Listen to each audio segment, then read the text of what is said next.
What is going on, everyone? Welcome back to my channel, and yes, I have some Battlefield 4 gameplay, sniper in particular, recon gameplay for you all today.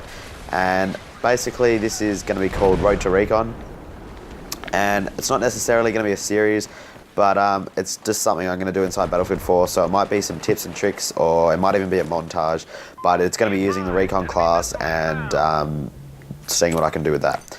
Now, I'm doing this because I absolutely love the snipers in Battlefield 4. I love the way they sound when you shoot them. I love the way they work. I just like everything about it. The zeroing is awesome now. And in this gameplay here, you're just watching some highlights from different games I've played, and towards the end you're watching a domination gameplay on Dawnbreaker. So domination isn't necessarily the best for snipers, just because it's close quarters combat and you're much better off with an assault rifle, especially because I am playing hardcore. You'll notice that because I always play hardcore on Battlefield for the fact that snipers are then one-hit kills. Usually in normal mode, snipers take 2 hits unless it's a headshot, and to me, I just prefer, considering I use snipers a fair bit, I prefer to be able to get one-hit kills with them a lot easier. So basically I'm going to give a few hints and tips that might help you out, especially if you're new to Battlefield, the game itself, or Battlefield 4. I came into Battlefield 4 thinking it to be pretty much the same as Battlefield 3, but I've never been more wrong, and it's quite different. So first up, make sure that you're using attachments that suit the way you play / the game mode you're playing. So if you're playing Conquest and you're sitting back trying to get long headshots, like one of the ones I hit towards the beginning of the video, which I was actually the one at the very start of the video, then you want to be using bipods, obviously, because that'll give you no sway in your scope at all. And you want to be using, obviously, the long range scope, so anywhere from the 8x scope up. And you want to be trying to use the variable zoom, because that can be really handy when you're trying to get targets that are even further away. So apart from that, when you're close range, you want to be using the straight pull bolt. So there's only the 2 options there. I pretty much use straight pull bolt all the time, unless I plan to go and sit on top of a hill and get some long headshots, which you actually need to unlock the best sniper. So all snipers are unlocked by using the previous snipers, or just snipers in general. So at the moment I'm using the 338 Recon, which is the 3rd highest, I believe.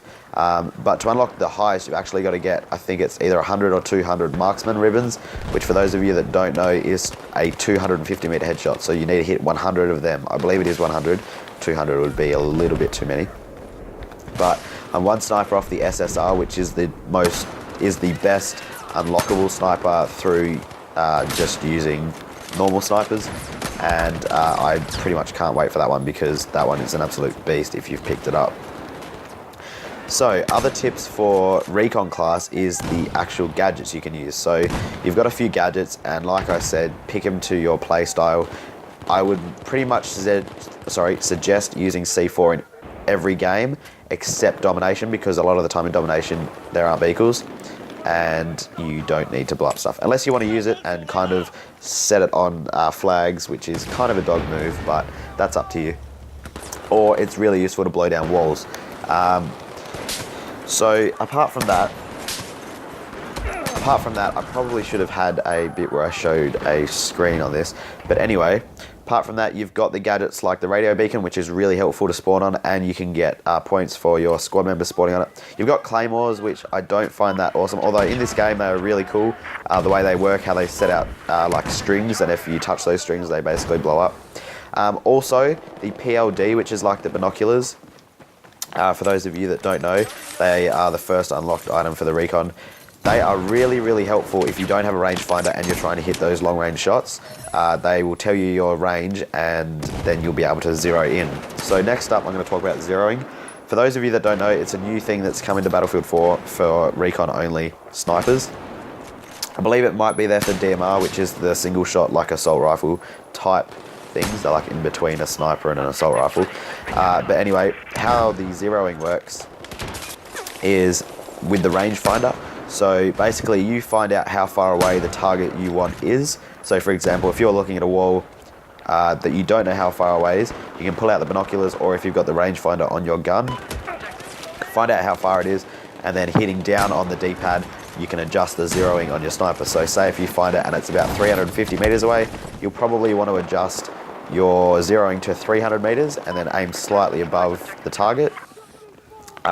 If you have your zeroing at a distance that is bigger than where your target is, so for example, if they're 200 meters away and you have it set to 500, your bullet will actually go above their head, which is just a pain in the ass. So the best thing I can suggest is only use zeroing for longer range shots, and you should be fine there. Anyway guys, I've got to get back because I've got another exam this afternoon, so I probably shouldn't be making a video. But anyway, thanks a lot for watching. If this helped you at all, please give it a like, and please give it a like if you found it good that Battlefield 4 is finally out and you like the gameplay, just so I know to make more Battlefield videos. I'm pretty keen to do like a series for each class, if not I don't even know what I'm going to do for Battlefield. It's an awesome game. If you haven't got it, I would suggest it. I did watch reviews that said don't get it on current gen.